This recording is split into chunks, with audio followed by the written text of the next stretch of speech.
Hello, my friend. Welcome to your sleep story. My name is Stephen Dalton.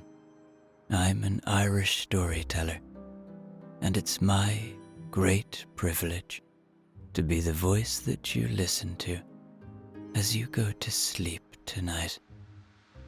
Tonight you will hear the Legend of Tam Lin, a Celtic fairy tale. You will hear of Eleanor, a young woman who encounters Tam Lin in a forest, and you will hear of how Eleanor saves Tam Lin from the fairy queen. This is a story of courage, love, and a touch of magic. I really hope you like it. One small thing, if you'd like to get advance access to my stories, you can join me on Patreon. The link is below this video. Okay, let's do the relaxation session now, which will take a few minutes before tonight's sleep story. I'm going to count down from 10 to 1, and as I do, allow yourself to let go more and more. 10. Feel the support of the bed beneath you, or the floor, or whatever you lie upon tonight.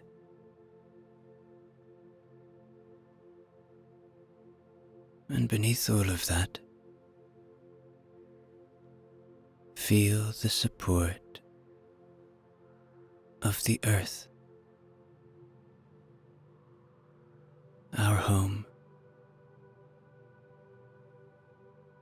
our constant support.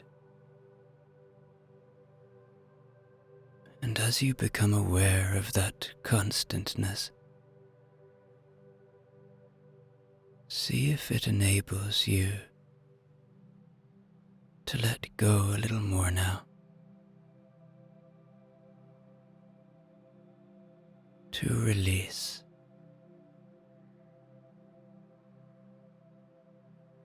9. You are safe. Allow my voice to be an anchor of safety tonight, to be a friend. Know that my voice will only ever take you to safe places. And as you become aware of that fact,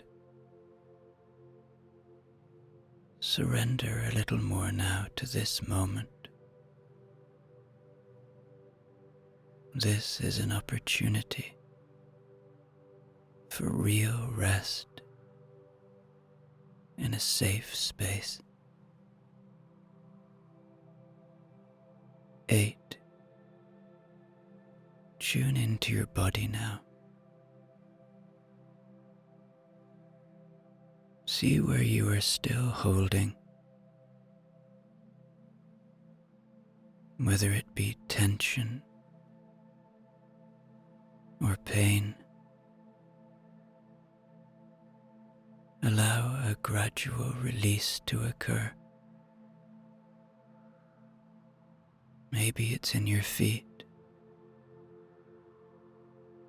or maybe it's in your lower legs, or your thighs, or your belly,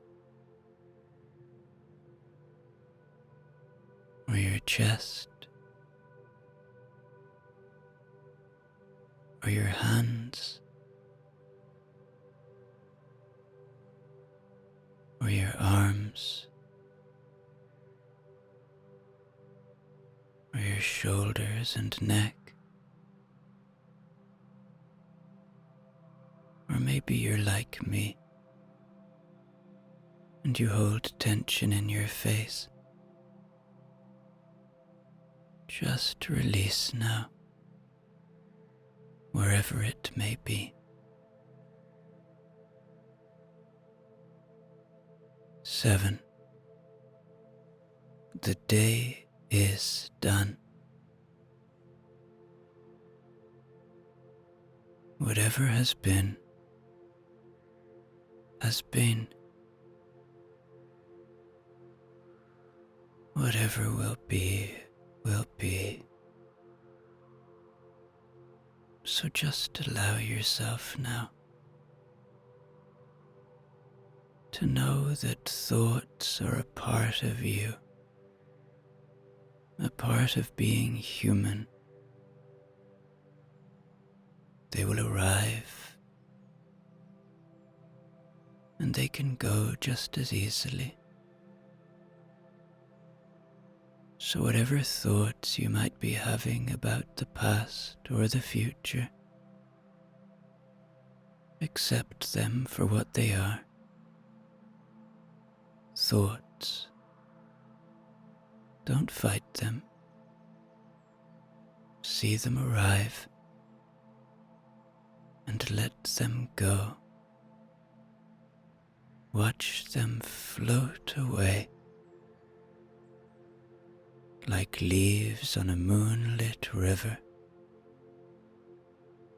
or clouds passing in a starlit sky. 6. This is your moment. This is your time. You have nowhere to go now, nowhere to be, no obligations. So, enjoy that fact. Enjoy and luxuriate in that fact, and allow it to enable you to sink further and further towards deep, rejuvenating rest.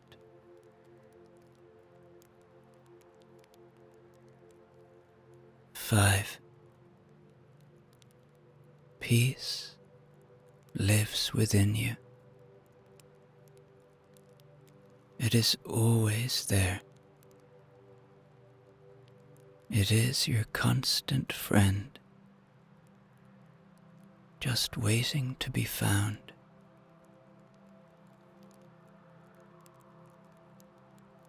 See if you can feel that peace tonight. See if you can see it.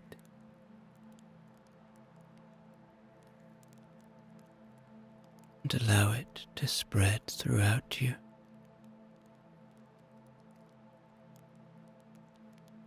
4. Perhaps allow a little gratitude now. Gratitude for this moment. Gratitude for the simple things. The shelter you have tonight. The ability to rest. 3. Begin to engage with your imagination now. Imagine a magnificent old castle in a time long past, surrounded by rolling landscapes. And in this castle, a young woman named Eleanor, the daughter of the laird. 2. Feel into your body one more time now.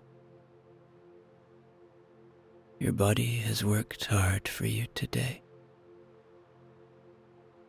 It's time to give it rest. And 1. completely letting go now as I tell you tonight's sleep story. It is afternoon, and Eleanor stands at the open window of her room, gazing out over undulating hills. Eleanor loves reading in the castle's grand library, or being in her room, overlooking the landscape. But even more, she is drawn to the outdoors. She feels connected to the forests, the hills, and the rivers of her unspoiled homeland. Something calls her outside, so she decides to go for a walk.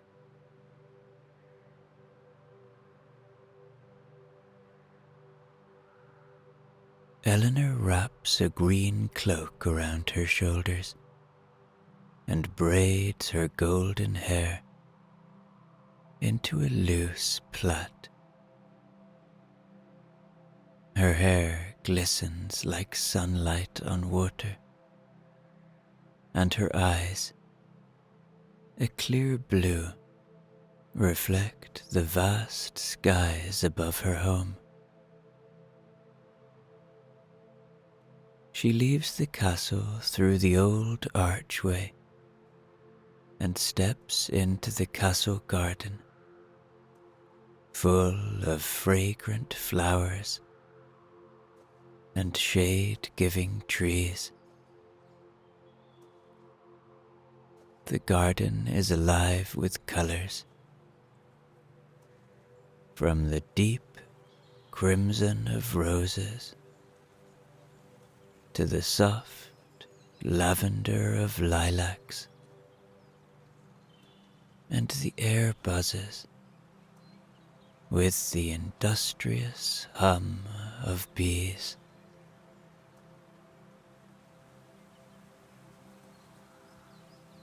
The sun shines on her face, and the day seems brimming with possibilities.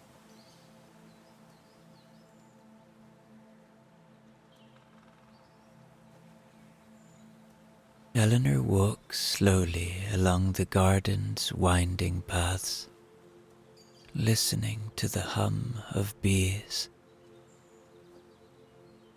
The call of the wild grows stronger, and she feels the urge to enter the surrounding woods.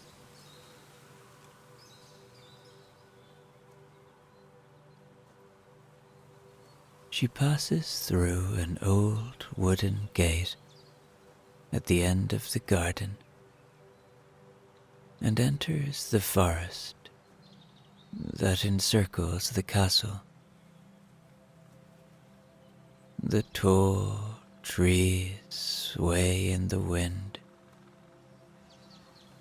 their leaves making a gentle rustling,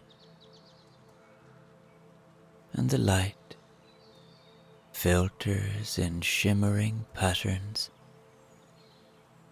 through the dense canopy.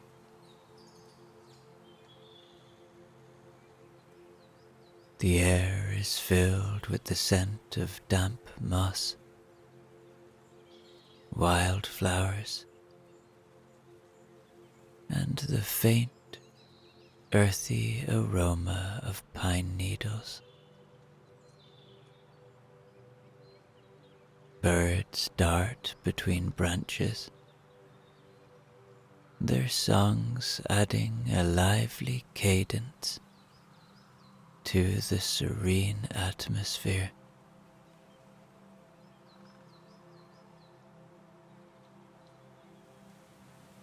As she ventures deeper into the woods, she discovers a valley she has never seen before.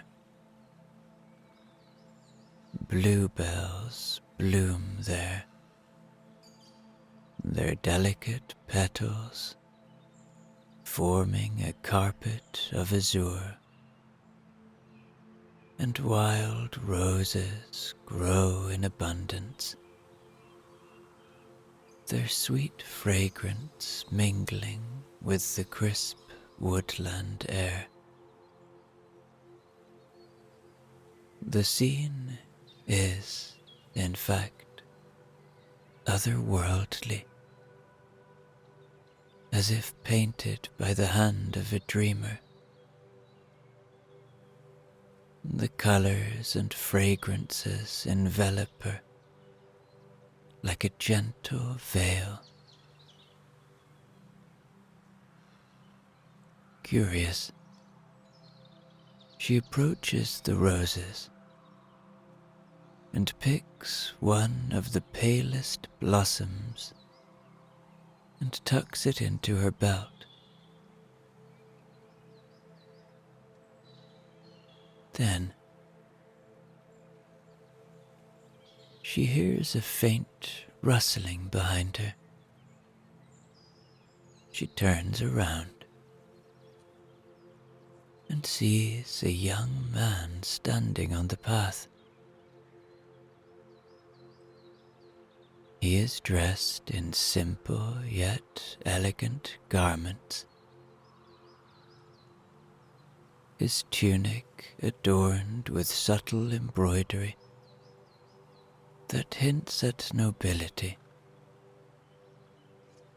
his hair dark as night, and his eyes shining a deep green, like emeralds kissed by sunlight.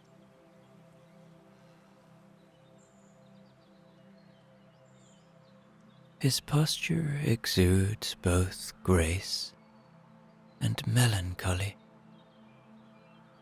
as if he carries a burden unseen.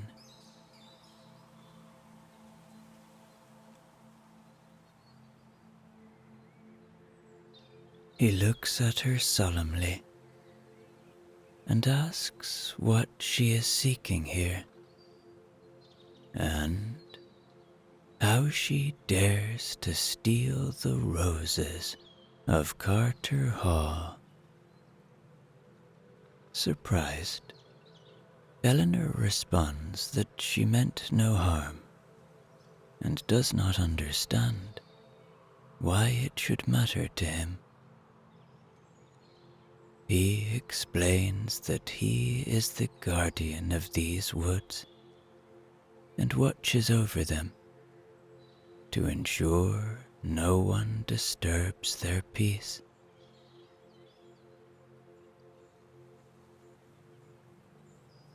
But then he smiles, as if he has not smiled in a long time, breaks the loveliest rose from the bush, and gives it to her. He says she is so lovely that he would gladly gift her all the roses of Carter Hall. Confused, yet flattered, she asks his name. He introduces himself as Tam Lin. Hearing the name, Eleanor recoils and drops the rose. She remembers in an instant the tales and legends about the fairy knight Tam Lin. She voices her concern.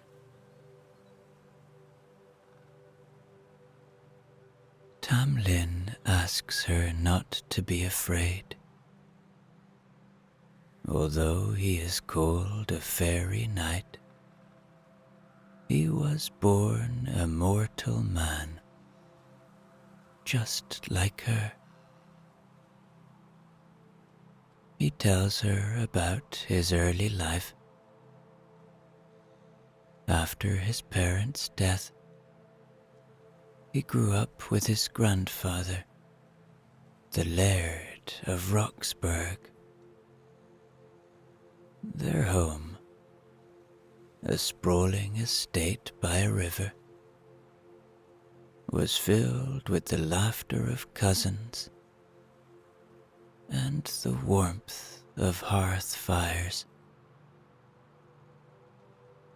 Once, he accompanied his grandfather on a hunt in this forest. A strange, cold wind from the north arose. He grew tired and eventually lost sight of his grandfather.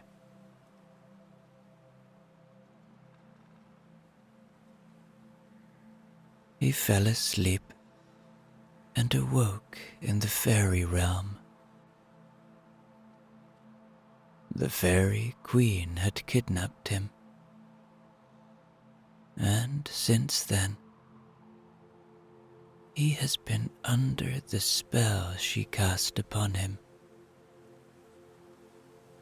By day, he guards these woods. By night, he must return to the fairy realm. But he wishes for nothing more than to be freed from his enchantment and live as an ordinary man again.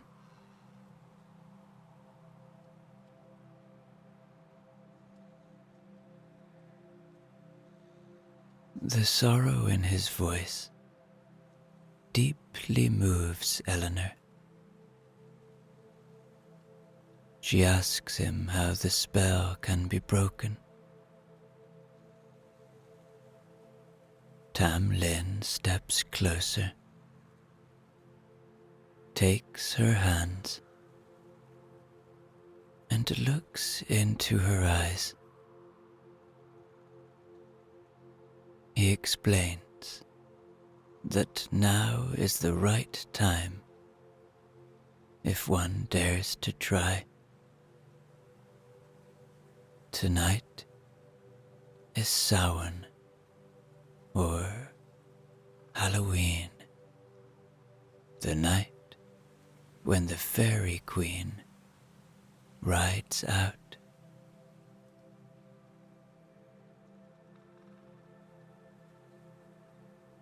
Eleanor feels a mixture of excitement and determination.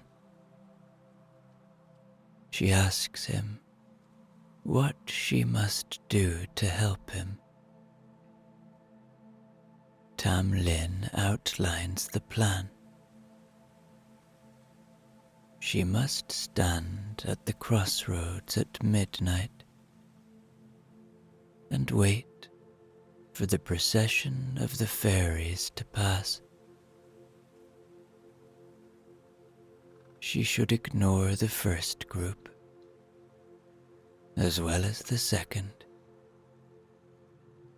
He will ride in the third group, on a milk-white steed, with a golden circlet on his head.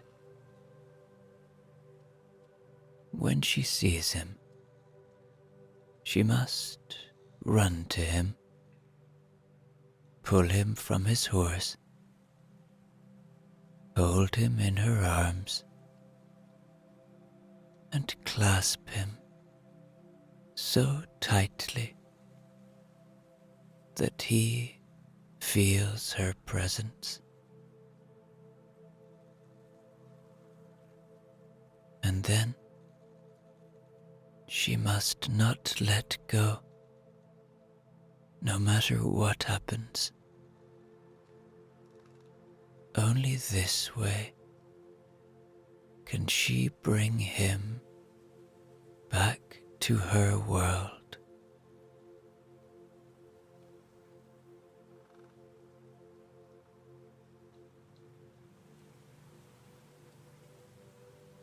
The evening descends, and Eleanor prepares for the task ahead. She wraps her green cloak around her and sets out for the crossroads. The night is cool, and a light mist drifts over the fields. The moon, nearly full, bathes the landscape in a silvery glow, casting long, mysterious shadows that seem to dance with the swaying trees.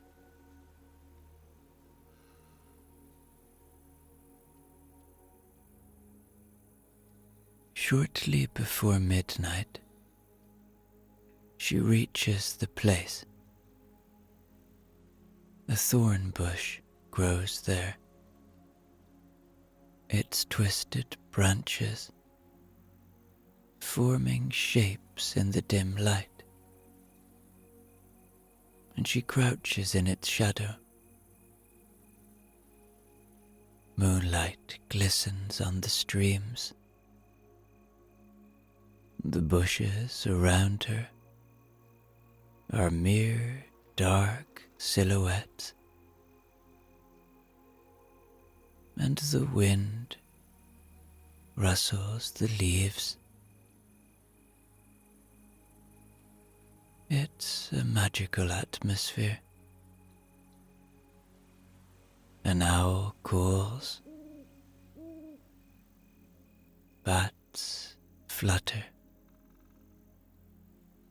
and from time to time, nocturnal creatures scurry past, their eyes glinting like tiny stars.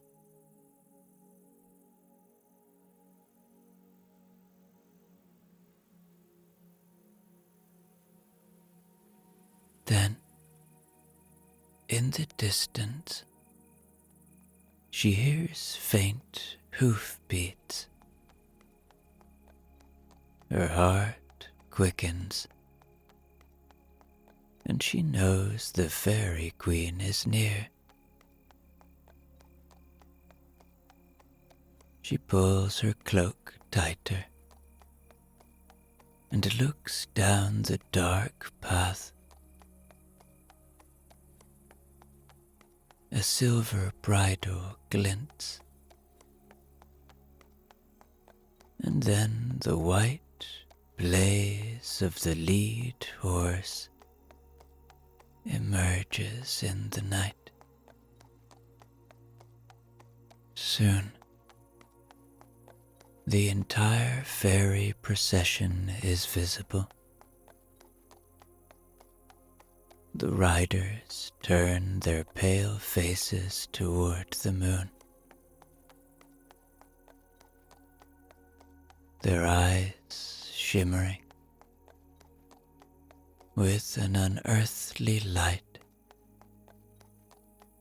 and fairy dust drifts behind them as they ride past.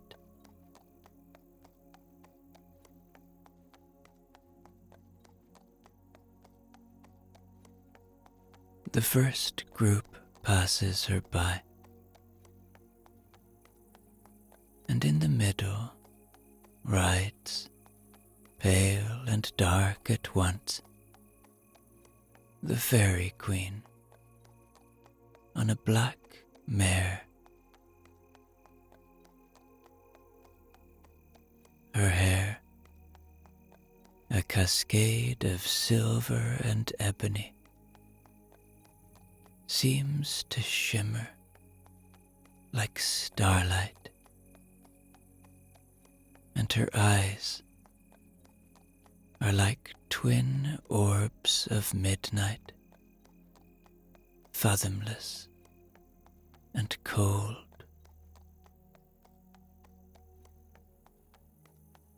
Eleanor crouches deeper into the shadow and holds her breath, even as the second group passes. She does not move. Then comes the third group, and at its head rides Tam Lin on his milk-white steed. She sees the golden circlet in his hair and recognizes him immediately. With all her strength, she leaps from the shadow onto the path, grabs the reins, pulls him from the saddle, and holds him in her arms.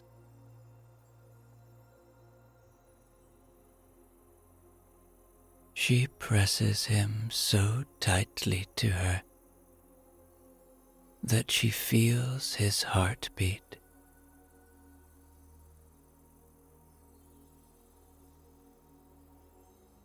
For a moment, everything is utterly still. Then, a loud shout. Tam Lin. Tam Lin is gone. The Fairy Queen wheels her horse around and turns toward them. She instantly knows what has happened. She halts before Eleanor and says nothing. But her inhumanly beautiful eyes bore into her.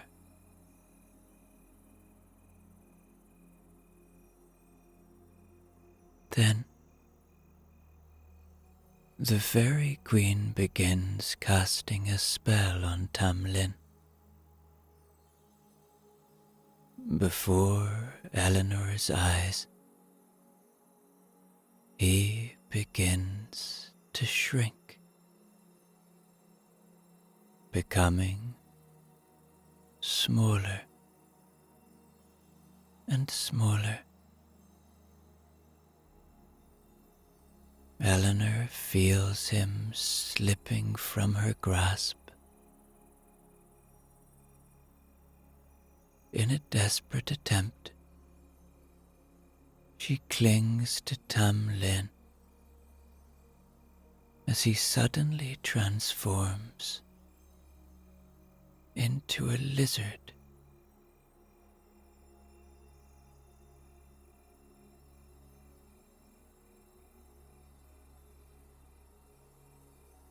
Eleanor holds firm,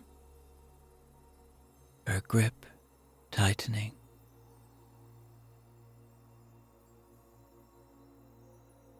And realizing that all her magic cannot overcome the unyielding love of a mortal woman, the Fairy Queen turns away in fury and restores Tam Lin to his human form.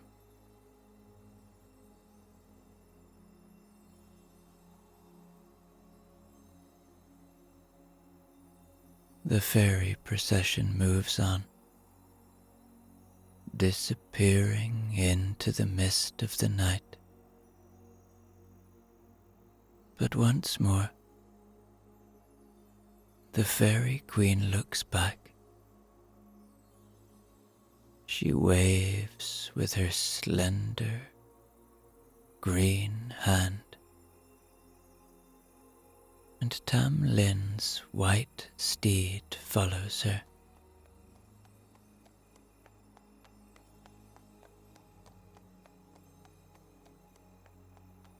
With the first light of dawn,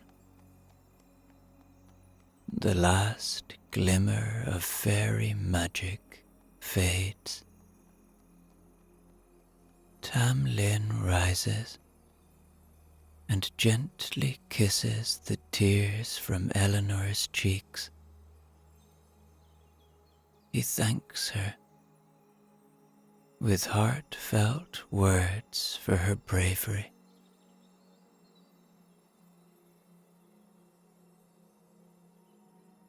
Together, they make their way back to the castle. The sun begins to rise, and its first rays bathe the landscape in golden light.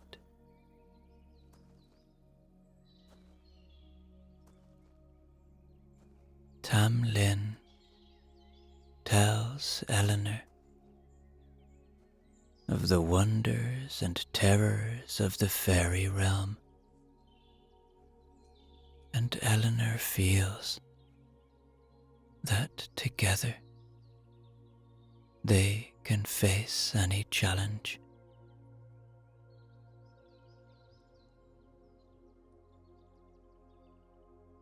When they reach the castle,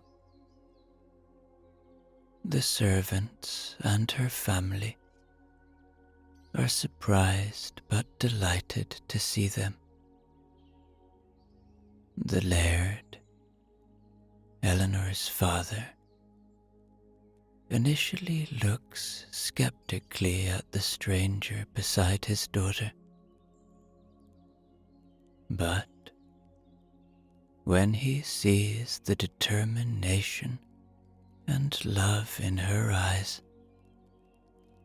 he opens his heart to Tam Lin.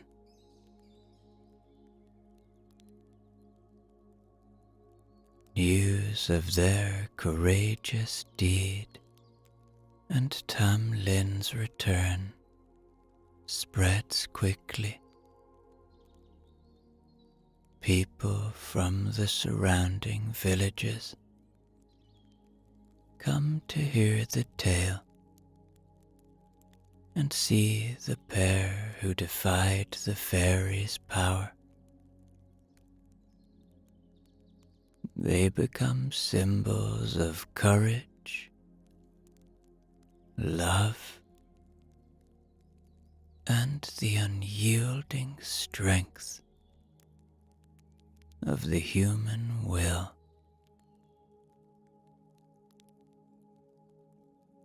The fairy queen, on the other hand, retreats to her realm. It is said that she never abducted another mortal after that night. And in the days that follow, Eleanor slowly recovers from the strain of her brave act.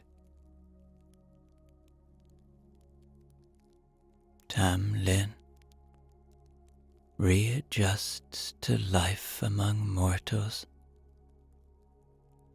and rediscovers the joys and simple beauties of human existence. They spend much time together, sharing stories and planning their future.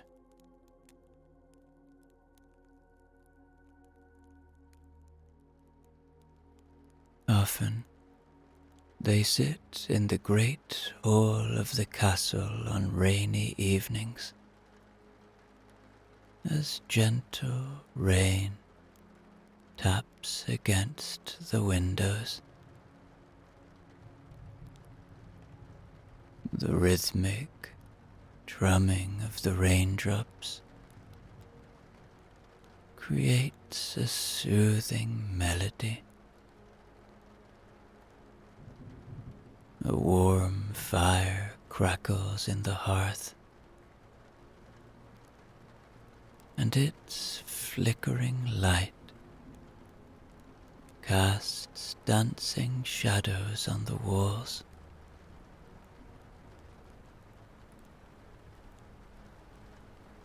Eleanor wraps herself in a soft blanket, while Tam Lin pours a cup of hot tea. The room feels alive with quiet contentment, a sanctuary from the trials they had endured.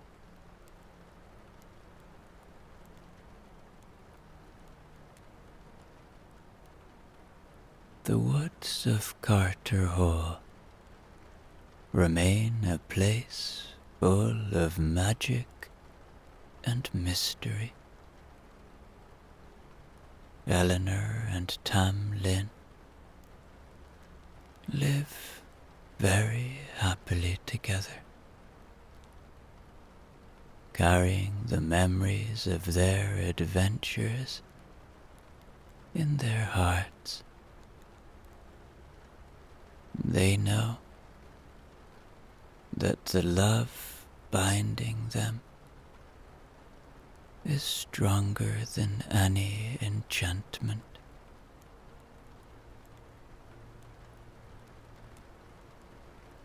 Perhaps tonight you will dream of the enchanted woods of Carter Hall, with its gentle hills and clear rivers.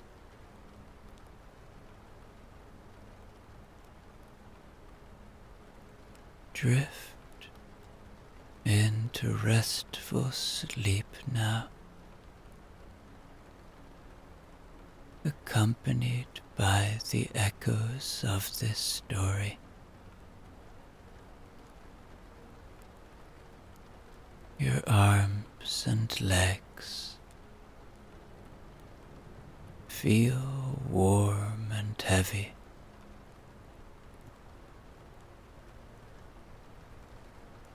Your breath flows smoothly and evenly, and a pleasant warmth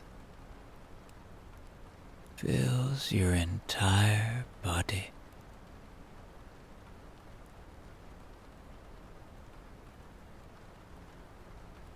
Perhaps you feel a gentle tingling. Simply let it happen and sink further and further into a deep state of relaxation. Tomorrow, you will awaken, refreshed and strong, ready to face the new day with a smile. Sweet dreams.